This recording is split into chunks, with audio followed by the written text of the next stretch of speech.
अष्टावक्र गीता उपदेश संख्या AG 19। यह ठहरना ही आत्मा की उपस्थिति में पूर्ण समर्पण है। बस मौन हो जाओ, शांत हो जाओ, क्योंकि मौन ही आत्मा का स्वभाव है। अष्टावक्र समझाते हैं कि जो कुछ भी तू जानता है वह तू नहीं है। तू शरीर को जानता है, इसलिए तू शरीर नहीं है। तू मन को पहचानता है, अतः तू मन भी नहीं है। और जब तू विचारों को देखता है तो स्पष्ट हो जाए कि तू विचार भी नहीं है। तू तो केवल वो साक्षी है जो सबका है। जनक, तू भावनाओं को जानता है, इसलिए तू स्वयं भावना नहीं है। जानने वाला ही आत्मा है। वह सबको देखता है, पर स्वयं कभी देखा नहीं जा सकता है। यही दृष्टा तेरा सच्चा स्वरूप है। जब तू इस बोध में टिक जाता है तो सभी बंधन स्वतः समाप्त हो जाते हैं, क्योंकि बंधन केवल असत्य से जुड़ाव के कारण ही जन्म लेता है। असत्य को समझने के लिए बुद्धि का ज्ञान पर्याप्त हो सकता है, लेकिन आत्मा को जानने के लिए बुद्धि की सीमा समाप्त हो जाती है। उसके लिए किसी साधन या विधि की आवश्यकता नहीं है, केवल सजगता चाहिए। अष्टावक्र समझाते हैं, आत्मा कोई ऐसी वस्तु नहीं जिसे बाहर जाकर साधनों से पाया जाए। वह तो तेरे भीतर सदैव विद्यमान है। बस उसका स्मरण कर और वह स्वतः प्रकट हो जाती है। जब तुम पूजा ना क्रिया न साधन उसे ला सकते हैं, तो फिर व्यर्थ के प्रयास क्यों करना। जनक अष्टावक्र को समझाते हैं कि आत्मा का अनुभव पाने का मार्ग किसी बाहरी साधन से नहीं, बल्कि सजगता से खुलता है। जब तुम पूरी सजगता के साथ देखता है तो अज्ञान का अंधकार उसी तरह मिटता है जैसे दीपक जलते ही अंधेरा गायब हो जाता है। यही जागरूक होना ही सच्ची साधना है। आत्मा ही परम सत्य है, बाकी सब भ्रम और परिवर्तनशील दृश्य है। संसार में जो कुछ भी तुझे दिखाई देता है वह निरंतर बदलता रहता है, पर आत्मा शाश्वत है। वही तेरी असली पहचान है। जब तुम क्षण भंगुर दृश्य से हटकर दृष्टा की ओर लौटता है, तब भीतर शांति का उदय होता है। अष्टावक्र कहते हैं, जो स्थायी है वह सत्य है, और जो बदलता है वह केवल माया है। साधक को इस गहरे सत्य का प्रत्यक्ष अनुभव करना चाहिए, क्योंकि जब यह अनुभूति जागती है तब पूरा जीवन ध्यान में परिवर्तित हो जाता है।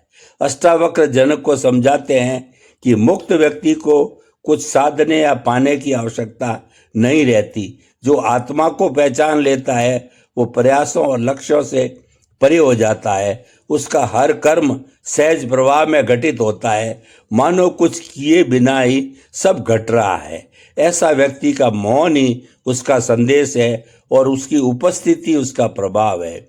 जो भीतर से गहरे शांत होता है और बाहर से सहज, क्योंकि उसे अब कहीं भागना नहीं, कुछ पाना नहीं। यही उसकी पूर्णता है। अष्टावक्र साधक को याद दिलाते हैं, तू जिस सत्य की तलाश में है वह कोई नई उपलब्धि नहीं है, बल्कि तेरा अपना स्वरूप है। तू कहीं और नहीं पहुंच रहा, बस अपनी भूलों की परतें हटा रहा है और वही पहचान रहा है जो सदा से तेरे भीतर विद्यमान है। जैसे आईने से धूल मिटते ही केवल चेहरा स्पष्ट हो जाता है, वैसे ही जब अज्ञान हटता है तो आत्मा का शुद्ध प्रकाश प्रकट होता है। आत्मा को पाना कोई उपलब्धि नहीं, क्योंकि उपलब्धि तो बाहर की वस्तुओं में होती है। आत्मा को पहचानता तो केवल स्मरण है, अपने असली स्वरूप को याद करना है। साधक को चाहिए कि सतही जीवन से गहराई की ओर उतरे, क्योंकि सतह पर तो केवल लहरें हैं, सुख दुख, लाभ हानि, इच्छा और द्वेष की निरंतर हलचल। लेकिन जब तू इन लहरों से परे जाता है तब भीतर मौन की एक शाश्वत धारा प्रवाहित मिलती है।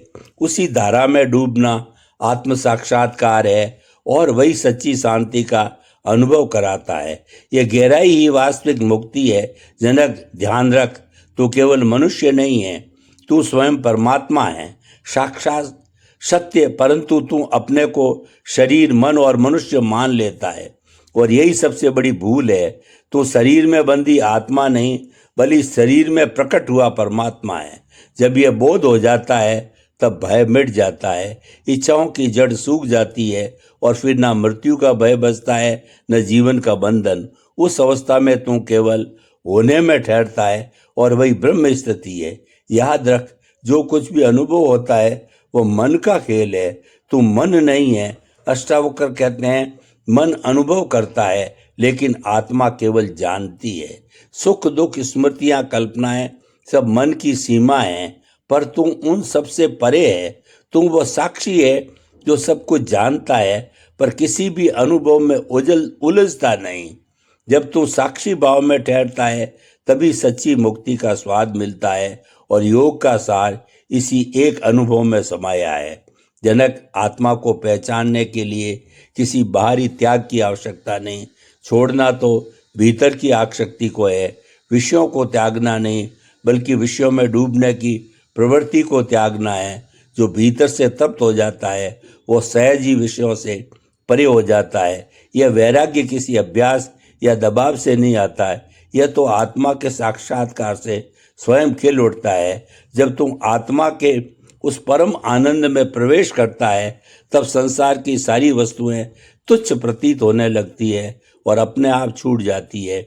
जैसे महासागर की विशालता में लहरें टिक नहीं पाती और उसी में विलीन हो जाती है, वैसे ही विषय भी आत्मा में लुप्त हो जाते हैं। लेकिन जब तक तेरे भीतर कुछ बनने की चाह है तब तुम बंधा हुआ है, और जब यह चाह मिट जाती है तभी तुम वास्तव में मुक्त होता है। अष्टावक्र जनक को यह गहन सत्य समझाते हैं कि बनने की चाह ही सबसे बड़ा बंधन है। जब तू साधक बनने की कोशिश करता है, ज्ञानी कहलाना चाहता है या योगी बनने की आकांक्षा रखता है, तब तक तुम अहंकार की परिधि में कैद है। आत्मा कभी कुछ नहीं बनती, वह तो शुद्ध अस्तित्व है, सदैव पूर्ण और अचल है। जब तू ये अभिलाषा छोड़ देता है कि मैं कुछ बनूं, तभी आत्मा की पहचान घटित होती है और वही सर्वोच्च समर्पण है। अंततः सब कुछ विलीन हो जाता है। ये शरीर मिट जाएगा, विचार थम जाएंगे, भावना भी क्षीण हो जाएगी और उस मौन में केवल तू ही शेष रहेगा। वही तू है, निर्मल अचल आनंदमय आत्मा। और जब ये अंतिम अनुभूति जागती है तब सारा भ्रम मिटकर केवल सत्य ही शेष रह जाता है। तब तू जीवन के भय और मृत्यु की चिंता से परे हो जाएगा और केवल मौन, शांति और असीम आनंद का अनुभव बचेगा। तू स्वयं में पूर्णता का अनुभव करेगा, अपनी सच्ची अमरता में स्थिर होगा और शाश्वत आत्मा की अचल स्थिति में विराजमान।